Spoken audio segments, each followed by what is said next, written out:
Hello students, and welcome back to one more session of International Financial Management. So in our since last class we have started our discussion on how to which are the different types of exposures that an MNC uh, has to take care of it, how to manage it. So in our last class we have discussed about the first one, that is the transaction exposure. Transaction exposure is nothing but how the transactions of payment and receivables between companies across countries will be hampered because of the change in the exchange rate, and which are the different ways to manage these transactions. So we have, so if you have an import and export order, there is a receivables and payments. So any change in the exchange price will fluctuate the amount of profit or loss. So a profit for one company may be a loss for another company, and so it is a risk for them while doing business. So to manage this, they can use techniques like for forward market contracts, like money market contracts, swaps, option market contracts, and so on. Similarly, they can have operational techniques also, where they can postpone the payment or prepone the payment, which we call it as lead or lag. Or they can do exposure netting. Netting means trying to net, say, make the payment by the contacts by the customers themselves rather than doing it directly. Or also they can do net transfer, that is only the difference amount to be received or paid should be paid. That is, for example, a country A or B, say two companies are there. So A has to pay B 20 million, B has to pay A 18 million. So instead of each one paying the whole amount, only the difference can be paid or received accordingly. So today we'll move on to the next topic, that is what is economic exposure. So we have here two types of exposures: managing economic and transactional exposure. In today's video, I am going to talk only about economic exposure and how it works. So economic exposure refers to that impact that an MNC has because of the fluctuation in the exchange rate on its future cash flows. Now you may say that this is same like transaction exposure. Yes, it is same. So transaction exposure is a part of economic exposure. So when you talk about economic exposure, it is all about how the future exchange rate fluctuation impacts the company's inflows, outflows, profits, investment pattern, from where to take funds, from where to take loans. So all these, because of the change in one exchange rate, it is impacting in future total financing, investment and operating decisions of the company. Okay. So if you are doing a business where you are buying a raw material from some country and selling it some another country, so any change in the exchange rate will impact on the price of the raw material, on the converted amount of profits and so on. So this economic exposure is not a direct impact, it is a, you can say, indirect impact, which is say in multiplication to what has happened at a single point. So when you talk about exchange rate, they are linked with the variability of the growth rate of a company or the country, the inflation there. Inflation means the price rise. So if that is increasing or decreasing, it will have impact on the loans, interest rates, and even the government may take accordingly the actions to, say, minimize the imports and shoot up the exports, which directly, indirectly impact the profits and future planning of MNCs. So economic exposure is all about how exchange rate is impacting the operating and financing activities of a business. So what can be the tricks used so that these changes in exchange rate will minimize their growth options, profit options and operating strategies? So you may say this is a small issue. It is not a small issue. Many companies have become bankrupt and gone into crisis. When a country is going into crisis, definitely it will have an impact on the companies there, and so when the country is in crisis, it will show an impact on the exchange rate of that country, and which indirectly will hamper the growth prospects of the companies who are doing business with that country. So an example here we can take of is the bankruptcy of Laker Airways in 97-98 Asian crisis. They had a similar situation, and because of which they went bankrupt.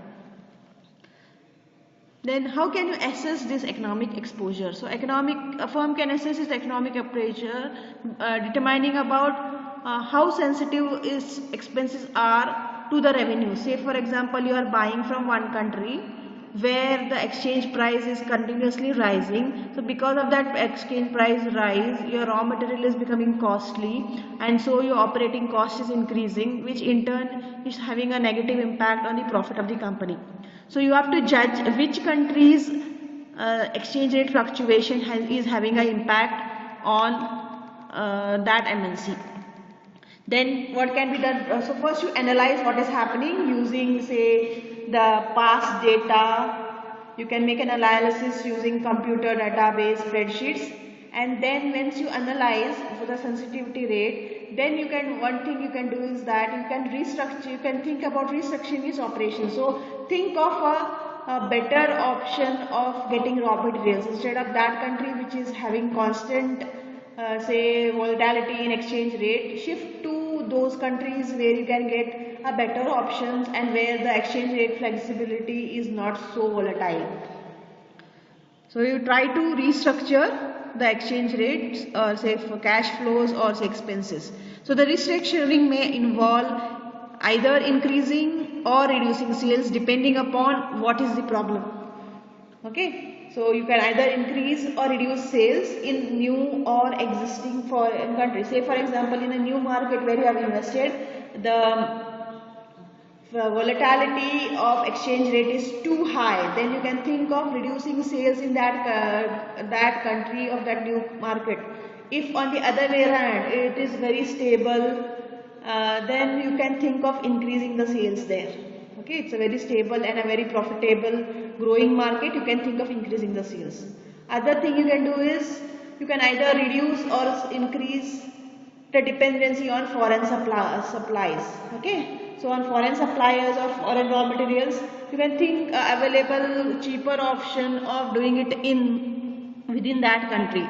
So instead of depending too much on outsiders where the exchange rate is too high or flexibility volatility is too high, you can think of changing it into an option where you can get it bit in a stable price.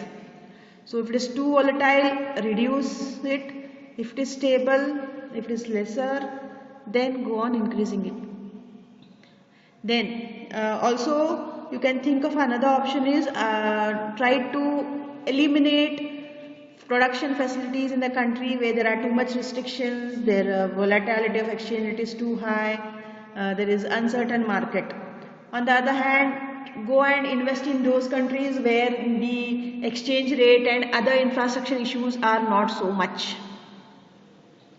Then lastly, increase taking loan in those countries where exchange rate is stable, and reduce in those countries where exchange rate is very volatile.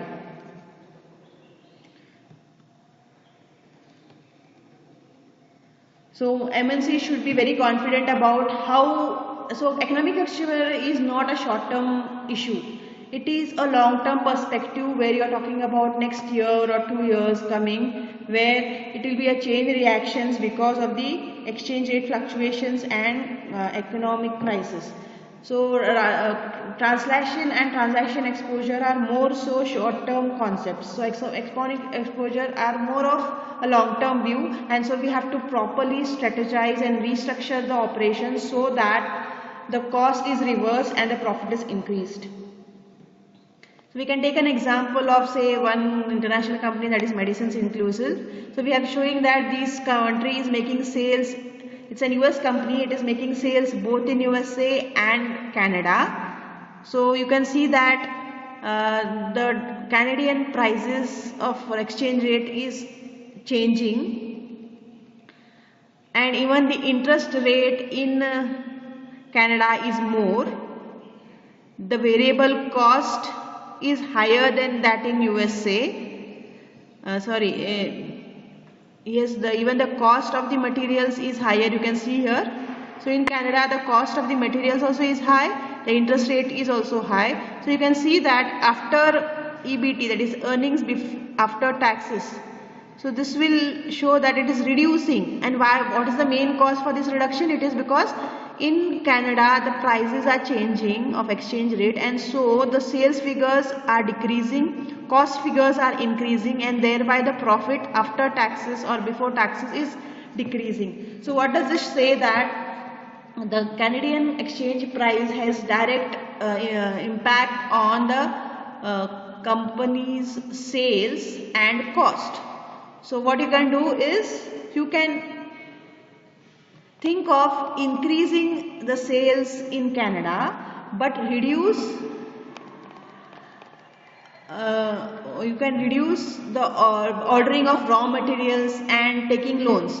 So you only sell there the final product and charge them a higher price, but the input should be bought in and around in the local market, and stop taking Canadian raw materials and taking Canadian loans, because it is becoming costly, and thereby you can see the earnings are reducing. So the figures are same or say even higher, but because of the cost of the raw materials high in Canada and the interest on loans is high, so even though the sales have increased marginally, the profit is decreasing. So what is the best thing is we can do is continue selling more there, but take available option of cheaper raw materials from other country or from in-house, so that the relationship between the exchange rate is nullified, and you can restructure your operations